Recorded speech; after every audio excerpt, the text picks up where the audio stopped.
Brandon's resource teacher told me that his lack of familiarity with grade-level sight words was affecting his ability to read with fluency and asked me to please focus on this. Here, Brandon is playing a sight word bingo game that has him read the sight word, match it to a sheet, and then write down the word. This allows him to learn the sight word through several different modes in a way that is fun and enjoyable for him. After Brandon had practiced sight words, I wanted to read with him so he could practice reading these words in text.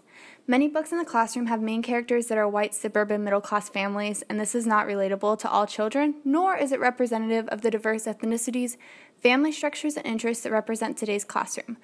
I was recommended the King School series by Professor, and these books have a diverse range of characters with diverse family structures. Here, Brandon is reading one of the books where the mom loses her glasses, and he made several connections, like how his mom has a cookbook too. It's important for children to relate to and understand what they're reading, and this book series does that. In one of the CRP articles that I read for this course, Owsley, Exum, and Brinkley talk about a pre-service teacher and how she finds out about her students' love of weather and is able to use that in the lesson as a form of advocacy for his interests. Brandon told me that he loved the snow and was able to build a tiny snowman with a little bit of snow we got in Athens. I found a site where it built a snowman game, and he was really excited and engaged in this activity. It allowed him to build his own snowman with sight words he read, and also had him write down the words, which was a useful way to help him remember the words. It was also representative of Dewey's child-centered curriculum because the activity was based off of Brandon's interests. In Chapter 6, Mara talks about the importance of reading the same book multiple times to build familiarity and comprehension. Brandon read these books 2 or 3 times each. The second time he read them was with more fluency and increased confidence as a reader. Several of the books we read multiple times at Brandon's request.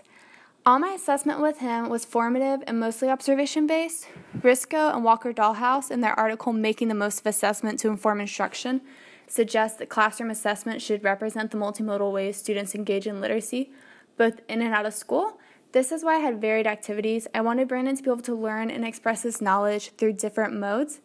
This is also representative of the whole language approach discussed by Morrow, in which assessment is continuous and often takes the form of observation and recordings. Here, Brandon is reading Dogman by Dave Pilkey. This book is comic book style, and he picked it out from the library. Book choice helped to engage him in reading.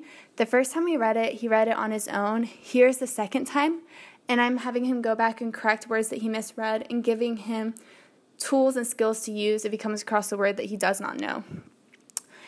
To connect to this in our writing activity, I wanted him to be able to write his own comic. And in Martin's book about her daughter Sarah, she talks about how much the writing Sarah did in school was structured and on worksheets that constrained her thinking. So I wanted him to be able to demonstrate his understanding without constraints. So he was able to choose from 4 different templates, and this is the one he chose. And he wrote a comic about himself, his dad, his brother, and his grandma. When he retold me his story, he added a lot more detail, so verbally telling the story was a great way for him to be able to demonstrate his literacy.